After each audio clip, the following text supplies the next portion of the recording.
நெல்லை மாவட்ட காங்கிரஸ் தலைவர் ஜெயக்குமாரின் மரணம் தொடர்பாக அதிமுக பொதுச் செயலாளர் EPS அறிக்கை வெளியிட்டிருக்கிறார். அதில் இந்த மரணத்தில் தொடர்பு உள்ளவர்களை உடனடியாக கைது செய்ய வேண்டும் என்று வலியுறுத்தியிருக்கிறார். இது தொடர்பான விரிவான விவரங்களை செய்தியாளர் பாஸ்கர் வழங்க கேட்போம். பாஸ்கர், வணக்கம். EPS வெளியிட்டிருக்கக்கூடிய அறிக்கை தொடர்பான முழு விவரங்களை பதிவு பண்ணலாம்.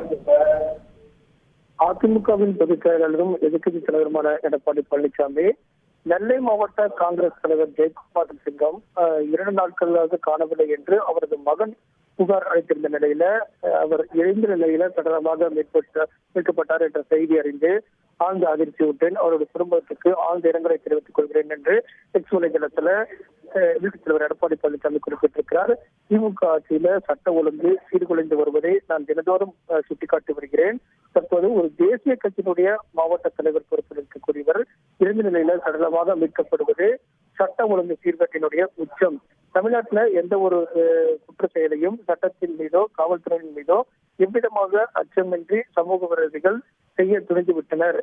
சட்ட ஒழுங்கின் மீது எந்த அக்கறையுமின்றி திமுக இருக்கிறது என்பதையெல்லாம் சுட்டிக்காட்டி இந்த வலைதளத்துல இந்த கருத்தை பதிவு செய்திருக்கிறார். ஜெயக்குமார் சிங்கம் மரணம் தொடர்பாக உடனடியாக கைது நடவடிக்கையை மேற்கொள்ள வேண்டும், உரிய சட்ட நடவடிக்கைகளை மேற்கொள்ள வேண்டும்.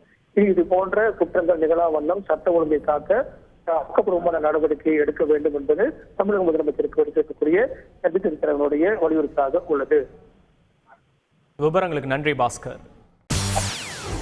செய்திகளை உடனுக்குடன் தெரிந்து கொள்ள உடனே சப்ஸ்கிரைப் பண்ணுங்க.